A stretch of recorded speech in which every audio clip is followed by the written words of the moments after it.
Hello my dear students, एक बार स्वागत अभिनंदन फिर से मेरे YouTube channel pen paper Prathamesh में। तो आज पेन पेपर में क्या लिखने की बारी है? प्रॉपर्टीज ऑफ फ्रैक्शन की, क्योंकि हम लोगों ने बेसिक मैथ्स की सीरीज में 3 चैप्टर्स पढ़ चुके हैं। नेक्स्ट चैप्टर हमारा प्रॉपर्टी है, जिसमें हम लोगों ने पिछले लेक्चर्स में देखा कि properties of addition, subtraction, multiplication और डिवीजन क्या है, क्या एसोसिएटिव, डिस्ट्रीब्यूटिव, कम्यूटेटिव क्या चीज है, कैसा क्या होता है, सब हम लोग देख चुके हैं। सो आज हम लोग बात करेंगे प्रॉपर्टीज ऑफ फ्रैक्शंस की, और फ्रैक्शन क्या होता है वो भी बात करेंगे।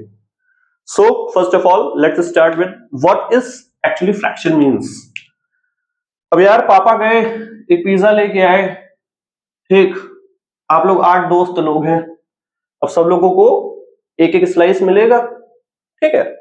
तब कहा जाए कि आपको जो स्लाइस मिला है, आपको एक स्लाइस मिला ना, आपको कितना स्लाइस मिला? आप लोग को एक स्लाइस मिला, और टोटल इसमें स्लाइस कितने हैं अगर काउंट करेंगे तो 1 2 3 4 5 6 7 एंड 8, तो टोटल 8 स्लाइस हमको मिला, मतलब जो पिज्जा का था। और उसमें से पर जो आपको एक ही स्लाइस मिला, और बाकी जो 7 दोस्त थे उनको भी एक एक स्लाइस मिला। तो हम लोग कैसे लिख सकते हैं कि आपको कितना स्लाइस मिला?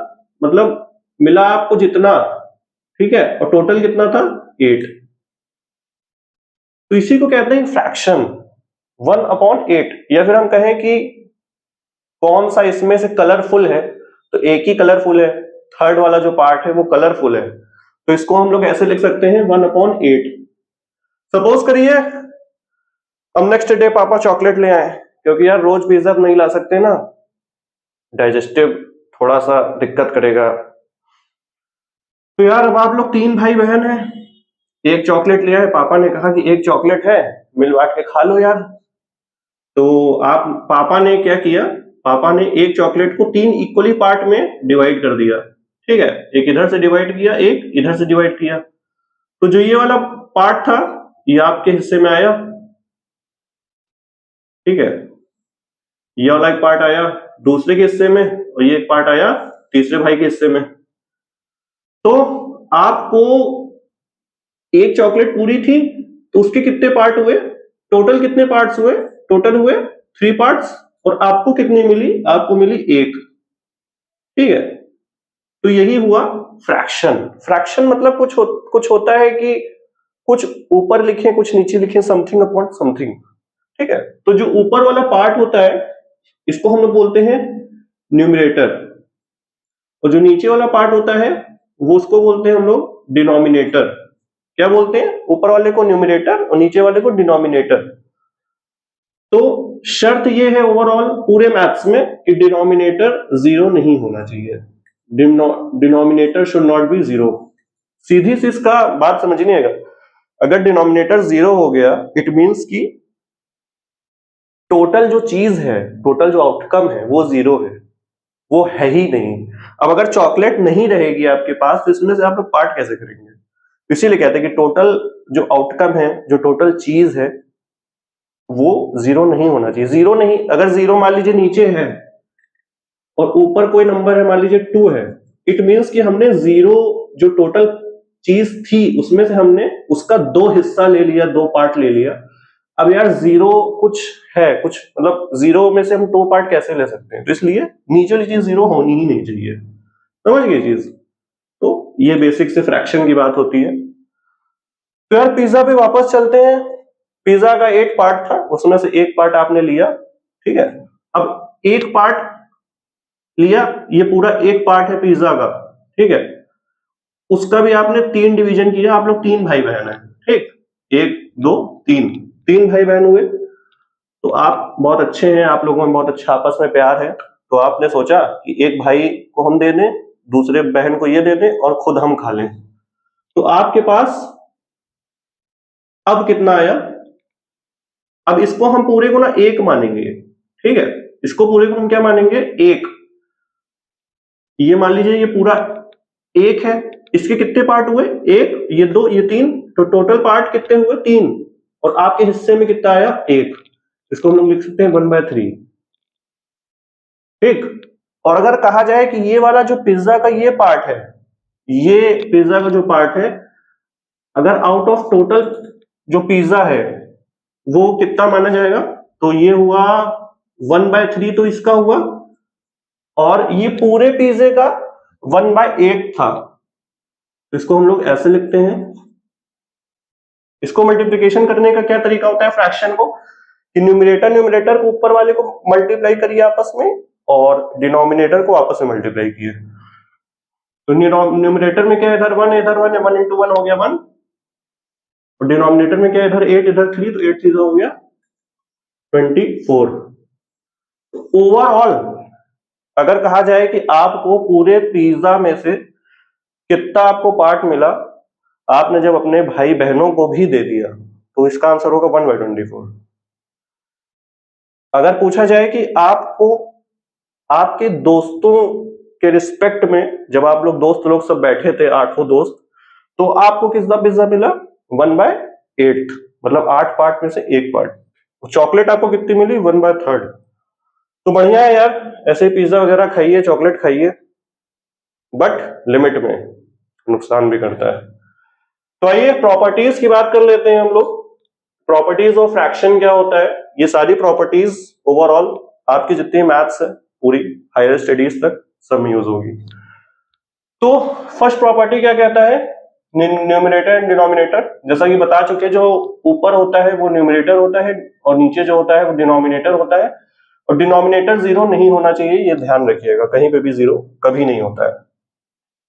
सेकंड हमारा जो प्रॉपर्टी है वो कहता है कि इक्विवेलेंट फ्रैक्शन।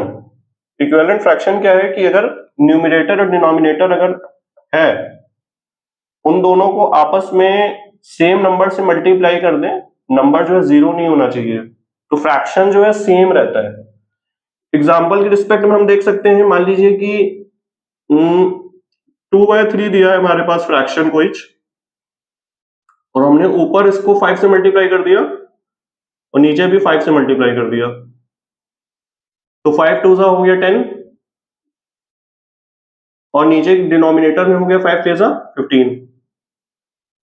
तो ये फ्रैक्शन जो 10/15 है, और ये फ्रैक्शन जो 2/3 था पहले, ये दोनों इक्वल है।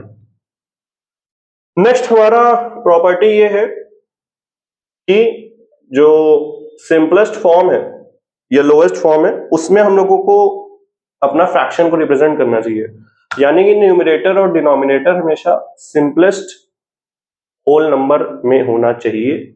शर्त वही है कि डिनोमिनेटर 0 नहीं होना चाहिए। ओके, अगर कुछ नहीं कहा जा रहा, इट मींस कि हम लोगों को फ्रैक्शन को हमेशा सिंपलेस्ट फॉर्म में ही लिखना है।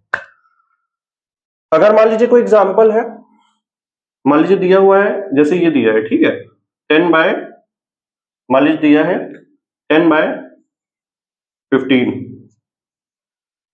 इसमें हमको देखना है सिंपलेस्ट फॉर्म है कि अगर दोनों को ऊपर नीचे सेम टेबल से काटना है, तो ये 2/2 की टेबल में 10 आता है, 15 नहीं आता, 3 की टेबल में 15 आता है, 10 नहीं आता, 4 की टेबल में दोनों नहीं आता, 5 की टेबल में आ रहा है, तो 5 की टेबल में 2 टाइम्स कट रहा है, और 15 जो है 5 की टेबल में 3 टाइम्स कट रहा है।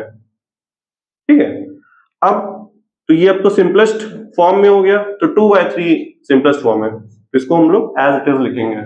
ठीक है, अगर मान लीजिए लिखा है 8/64, अब न्यूमरेटर भी है डिनोमिनेटर भी है, तो इसको हम लोग को सिंपलेस्ट फॉर्म में लिखना है। तो हम लोग सबसे पहले 2 से ही स्टार्ट करते हैं, चेक करते हैं कि 2 से कट रहा है, 3 से कट रहा है, टेबल तो यार याद होगी आपको। तो 2 की टेबल में ये 4 बार कट रहा है, 4 टाइम्स गया, 2 4 8, 2 की टेबल में ये 32 टाइम्स गया। ठीक है, अब ये आया क्या, 4/32। अब फिर से हम इसको कैंसिल कर सकते हैं, 2 की टेबल से 2 2 हुआ 4, 2 की टेबल में गया 16 टाइम्स, 2 16 32, अब 2 से फिर गया, 2 1 2, 2 8 16, तो हमारा जो फाइनल आंसर आया वो क्या आया, 1/8। जितना आपको पिज्जा मिला था जब आप दोस्तों के साथ बैठे थे, वही आंसर आ गया। तो नेक्स्ट प्रॉपर्टी में मूव करते हैं। नेक्स्ट प्रॉपर्टी हमारी ये कहती है कि प्रॉपर और इम्प्रॉपर क्या होता है। प्रॉपर ये होता है कि अगर न्यूमरेटर की वैल्यू डिनोमिनेटर से कम है, न्यूमरेटर कम है डिनोमिनेटर ज्यादा है, तो वो प्रॉपर है। न्यूमरेटर अगर ज्यादा है और डिनोमिनेटर कम है, तो वो इम्प्रॉपर है। फॉर एग्जाम्पल प्रॉपर का हम एग्जाम्पल कह सकते हैं कि न्यूमरेटर की वैल्यू क्या है, कम है, ठीक है। मान लीजिए कि 1/8 ऊपर आपका पिज्जा वाला आया है, तो ये क्या है, ये प्रॉपर फ्रैक्शन है। कहा ना कि न्यूमरेटर डिनोमिनेटर से कम होना चाहिए, तो वो प्रॉपर है। इम्प्रॉपर क्या है, इम्प्रॉपर मान लीजिए 8/1, ये इम्प्रॉपर है। ये 8/6 कह सकते हैं, 3 कह सकते हैं। ये इम्प्रॉपर है क्योंकि इम्प्रॉपर इसको कहते हैं जिसमें न्यूमरेटर की वैल्यू बड़ी हो। तो यहाँ पे देखिए न्यूमरेटर की वैल्यू 8 है और डिनोमिनेटर 3 है। और अगर 4/4 लिखा है तो क्या है, आप बताइए। इसमें तो न्यूमरेटर और डिनोमिनेटर दोनों बराबर है, तो ये इम्प्रॉपर है कि प्रॉपर है? तो ये भी इम्प्रॉपर फंक्शन फ्रैक्शन है, इसमें दिया हुआ है। नेक्स्ट लास्ट, अगर दो फ्रैक्शन दिया है, अगर उसको हमको कंपेयर करना है कि कौन सा फ्रैक्शन बड़ा है या कौन सा फ्रैक्शन छोटा है, तो हम लोग इसमें क्या करते हैं, क्रॉस मल्टीप्लाई करते हैं। जो इसका न्यूमरेटर है इसके डिनोमिनेटर से मल्टीप्लाई करेंगे और जो इसका डिनोमिनेटर है इसके न्यूमरेटर से मल्टीप्लाई करेंगे, मतलब a इंटू डी हो जाएगा और b इंटू सी हो जाएगा। मान लीजिए कि हमको पता करना है कि आपको पिज्जा वाला पार्ट ज्यादा मिला था कि चॉकलेट वाला पार्ट ज्यादा मिला था, आपने क्या चीज ज्यादा खाया। तो अगर हमको पता करना है तो इसको हम कैसे कह सकते हैं कि 1 हमने लिखा 8 और 1 लिखा हमने 3, ठीक है। अब हमको यहाँ पे बताना है कि यहाँ पे ग्रेटर साइन होगा, इक्वल होगा या फिर लेस देन का साइन होगा। तो हम लोग क्रॉस मल्टीप्लाई करेंगे, इस 3 को इस 1 से मल्टीप्लाई करेंगे और इस 8 को और इस 1 से करेंगे। तो 3 1 हुआ 3 और 8 1 हुआ 8। तो ये वाला बड़ा आ रहा है ना, 8 बड़ा है 3 से, इट मीन्स कि राइट हैंड साइड वाला बड़ा है, तो इसमें भी ऐसे राइट हैंड साइड बड़ा बड़ा है। इट मीन्स कि आपको चॉकलेट खाने को ज्यादा मिली एज कंपेयर टू पिज्जा, तो मुंह मीठा मीठा रहेगा।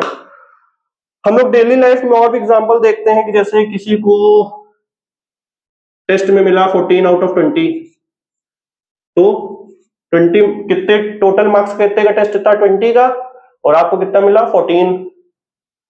किसी को मिला 19/20, ठीक है। अच्छा ये बताइए 19/20 बिना देखे ये प्रॉपर है कि इम्प्रॉपर है, कमेंट करिएगा कि ये इम्प्रॉपर है कि प्रॉपर है, ठीक है। और हम लोग डेली लाइफ में क्या एग्जांपल देखते हैं, एग्जांपल तो बहुत देखते हैं। जैसे देख कह सकते हैं कि 50 पैसा होता है जो 50 पैसा का कॉइन होता है, ठीक है। हम उसको 2 50 पैसे को हम 1 रुपए कहते हैं, इंटू 2 करेंगे तो 1 रुपी बनेगा, नॉट रुपीज, 1 रुपी बनेगा। तो 50 पैसा हमने 2 लिया है तो 1 रुपए बन रहा है, और अगर हम 1 लेंगे तो आधा रुपए बनेगा, ठीक है। कोई कहे कि आधा रुपए हमें चाहिए, तो हम उसको 50 पैसे का सिक्का दे के कहेंगे लो भैया। तो आई होप आपको फ्रैक्शन जरूर समझ में आया होगा और फ्रैक्शन की प्रॉपर्टी समझ में आई होंगी। तो हम लोग नेक्स्ट क्लास में विद डिफरेंट टॉपिक्स के साथ फिर से मिलेंगे।